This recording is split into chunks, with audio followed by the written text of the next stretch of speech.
আসসালামু আলাইকুম guys, welcome to our another new video. তো আজকের টপিকটা হবে পুরো অ্যালবিনো যে ককটেল হয়, pure white red eye albino. তো এই ককটেলগুলো কী কারণে মারা যাচ্ছে, এদের ব্রিড করানোর টেকনিকটা কেমন, যেটা সঠিক প্রসেস ব্রিড করানো, তো সেইটা আজকে তোমাদের সাথে আমি শেয়ার করবো এই ভিডিওর মাধ্যমে। তো এখানে তোমরা ভিডিওর শুরুতেই দেখতে পাচ্ছ আমার অ্যালবিনোর সাথে pure albino to albino pair নেই, এর কারণও আমি শেয়ার করবো তোমাদের সাথে। তো ভিডিওটা বেশি লম্বা না করে চলো ভিডিওর টপিকের দিকে এগোনো যাক। তো অ্যালবিনো ককটেল মেন কতদিন বাঁচে, কত কেজে দিলে প্রপার ব্রিড হয়, এটা কোন মিউটেশন, কি করলে অ্যালবিনো পাখি আর মরবে না, পারফেক্ট ব্রিড করবে, কোন জায়গায় রাখতে হবে এদের প্রপার ব্রিডিংয়ের জন্য, এদের ব্রিডিং এজ পারফেক্ট যেটা সঠিক এজ। তো আজকের পুরো ভিডিওটার টপিক এই যে কিছু পয়েন্ট বললাম এর মধ্যেই থাকবে। তো চলো প্রথমত ভিডিওটা শুরু করা যাক। অ্যালবিনো প্রথমত রেড আই পাখি। তো রেড আই পাখি হওয়ার কারণে এর রেড আই থেকে এক্সট্রা কোনো আদার্স মিউটেশন আমরা বানাতে পারি না, কারণ রেড আই পাখির কোনো মিউটেশন হয় না। যত মিউটেশন হয় সব ব্ল্যাক আই পাখি থেকেই মিউটেশন বানানো হয়। তো অ্যালবিনো ককটেল যেখানে রাখবে ব্রিডিংয়ের জন্য, সেখানে যেন কোনো দিন ডাইরেক্ট রোদ না আসে, যেন আলো আসছে, জানলার সাইডে রাখলে আলো আসছে ঠিক আছে, কিন্তু প্রপার রোদে রাখা যাবে না, তাহলে এদের ভালো ব্রিড হবে।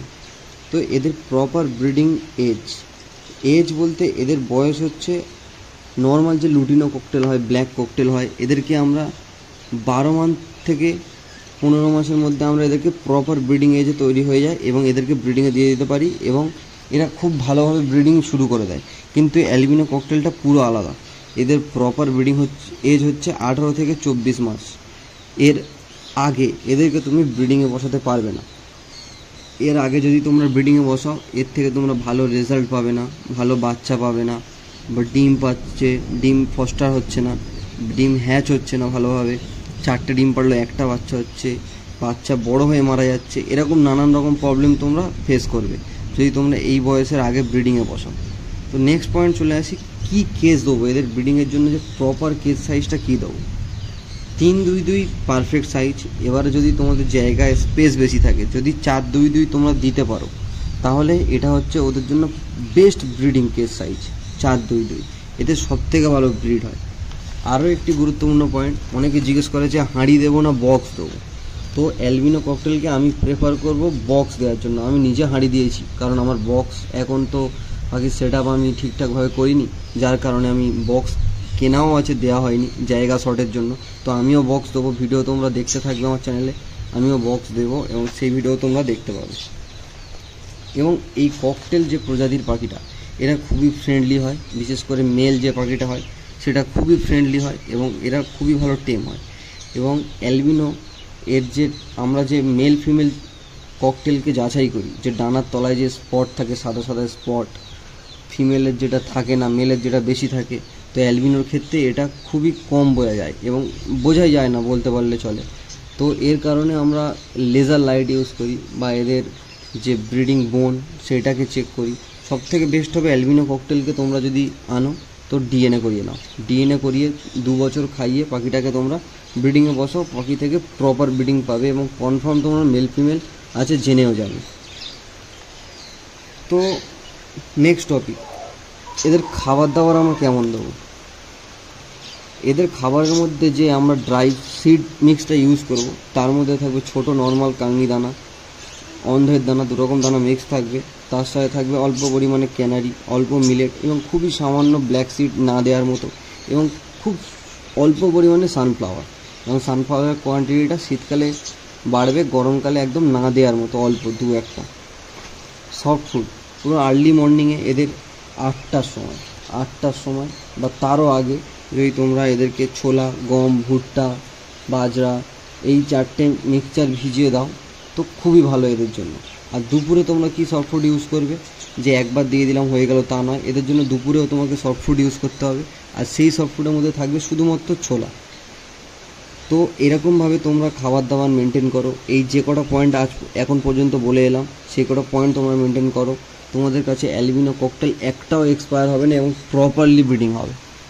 তো নেক্সট টপিকে চলে আসছি, এদের রোগ, যেটা বিশেষ করে অ্যালবিনো ককটেলের ম্যাক্সিমাম রোগ হয় ব্রিডিংয়ের সময়। ম্যাক্সিমাম ক্ষেত্রে ব্রিডিংয়ের সময় দেখা যায় বাচ্চার গায়ে মাইটস হচ্ছে, মাইটসের জন্য বাচ্চাগুলো মারা যাচ্ছে। তো এই কারণটাকে সলভ করার জন্য তোমরা কি করবে? তো যে মাইটস হচ্ছে এটার জন্য একটা ওষুধ আছে যেটার নাম স্ক্যাট। এটা ভেটা ফার্মের একটা ওষুধ।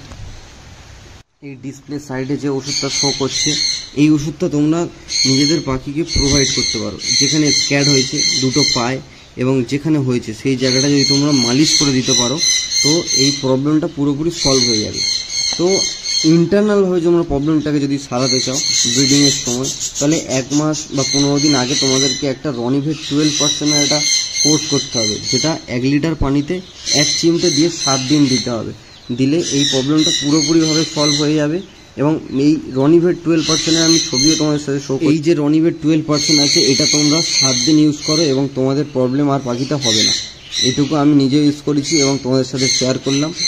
এবং এরপরে তোমরা পাখিকে সপ্তাহে উইকে অ্যালবিনো যে পাখিগুলো তোমাদের ঘরে আছে সেগুলোকে উইকে তোমরা পাখিকে পলিবিয়ান যে সিরাপ হয়, বাচ্চাদের যে পলিবিয়ান সিরাপ হয় সেই সিরাপ তোমরা ইউজ করতে পারো। এবং এটা খুবই পাখির গ্লো, হেলথ, ব্রিডিং, মুড প্রত্যেকটার জন্য খুবই ভালো কাজ করে। এবং আমি যা যা বললাম সেগুলো তোমরা ইউজ করো। এবং বিশেষ পয়েন্ট যেটা, তোমরা red eye to red eye pair কখনো করো না এবং তার থেকে তোমরা রেজাল্ট ভালো পাবে না। উল্টে তোমাদের পাখি ড্যামেজ হয়ে যাবে। বা তোমরা যদি রেড আই তোমরা পেয়ার করো তো রেড আইয়ের ব্রিডিং সাকসেস রেট খুবই কম, যার কারণে তোমরা red eye to red eye breeding দিও না। একটা রেড আইয়ের সাথে একটা তোমরা স্প্লিট দিতে পারো রেড আই, বা তোমরা একটা white face black eye everything দিতে পারো, but red eye to red eye করো না, যার ফলে তোমাদের ব্রিডিং সাকসেস কমে যাবে। এবং ভিডিওটা এই পর্যন্ত আমি যা যা তোমাদের সাথে শেয়ার করলাম, যদি ভিডিওটা ভালো লেগে থাকে তো তোমরা ভিডিওটা লাইক, শেয়ার এবং সাবস্ক্রাইব করে দিও। এবং ভিডিওটা শেষ পর্যন্ত দেখার জন্য অসংখ্য অসংখ্য ধন্যবাদ। আর ভিডিওটা তোমরা বেশি বেশি করে শেয়ার করে, এবং যারা এইসব সমস্যার মধ্যে দিয়ে ভুগছে তাদের যেন দ্বিতীয় দিন এই সমস্যা না হয়। আশা করছি ভিডিওটা তোমাদের সবাই খুবই এনজয় করলে এবং খুবই হেল্পফুল হলো। তো থ্যাংক ইউ, দেখা হচ্ছে নেক্সট ভিডিওতে। আল্লাহ হাফিজ।